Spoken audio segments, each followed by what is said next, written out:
City news కి స్వాగతం.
డివిజన్లో లేబర్ కాలనీ చెన్నారెడ్డి కాలనీలో మా శ్రీ పంచముఖ నాగవీరేశ్వర ఆలయంలో గత 22 సంవత్సరాల నుండి ఈ కళ్యాణ మహోత్సవాన్ని అత్యంత ఘనంగా నిర్వహిస్తున్నాము.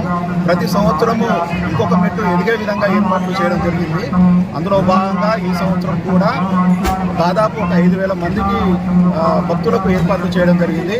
చలవ పందిలు కానీ, మజ్జిగ కానీ, తర్వాత రసనా కానీ, కూల్ వాటర్స్ కానీ, భక్తులకు ఎటువంటి ఏమి ఇబ్బందులు రాకుండా కూలర్లు, ఫ్యాన్లు ఇవన్నీ ఏర్పాటు చేయడం జరిగింది. మీరందరూ చూస్తున్నారు ఎంత ఘనంగా జరుగుతుందో. వరంగల్ నగరంలోనే ఇక్కడ కనివిని ఎరగని విధంగా ఇక్కడ నిర్వహిస్తున్నందుకు మేము ఆలయ కమిటీ తరఫున చాలా గర్వంగా ప్రదర్శిస్తున్నాము. నా పేరు మామదాల రమేష్ బాబు, ఆలయ ప్రధాన కార్యదర్శి. సంవత్సరాలుగా భద్రాచలంలో జరిగినటువంటి సీతారాముల కళ్యాణానికి తలదిన్నే విధంగా మేము చేసుకునేటువంటి అదృష్టం కలిగినందుకు నిజంగా మా పుర ప్రముఖులందరూ మేము చాలా గర్విస్తున్నాము. ఈ కార్యక్రమము ఇంత విజయవంతంగా జరగడానికి మాకు తోడ్పాటు చేసేటువంటి దాతలైతేనేమి, కమిటీ సభ్యులైతేనేమి, మాకు సహకరించేటువంటి వివిధ రకాలైనటువంటి కుల సంఘాలు, మత సంఘాల వాళ్ళందరూ కూడా మనస్ఫూర్తిగా ఆలయ కమిటీ ద్వారా కృతజ్ఞతలు తెలియజేస్తున్నాము. మమ్మల్ని నమ్మి మా సేవకు నిదర్శనంగా వచ్చేటువంటి ఆడ మహిళలందరూ కూడా ఇక్కడ వచ్చినటువంటి తలంబ్రాలకు వచ్చేటువంటి ప్రతి మహిళ ఇంకొకసారి ఇంకో నలుగురిని తీసుకొచ్చే విధంగా మేము కార్యక్రమాన్ని దిగ్విజయంగా జరుపుకుంటున్నామంటే మేము నిజంగా మా అందరి మీద రాముల వారి ఆశీస్సులు ఉన్నాయని మేము పూర్తిగా ప్రగాఢంగా విశ్వసిస్తున్నాం. మాకు సహకరించేటువంటి ప్రతి ఒక్కరికి కూడా హృదయపూర్వకంగా మీ మీడియా ద్వారా ధన్యవాదాలు తెలియజేస్తున్నాం.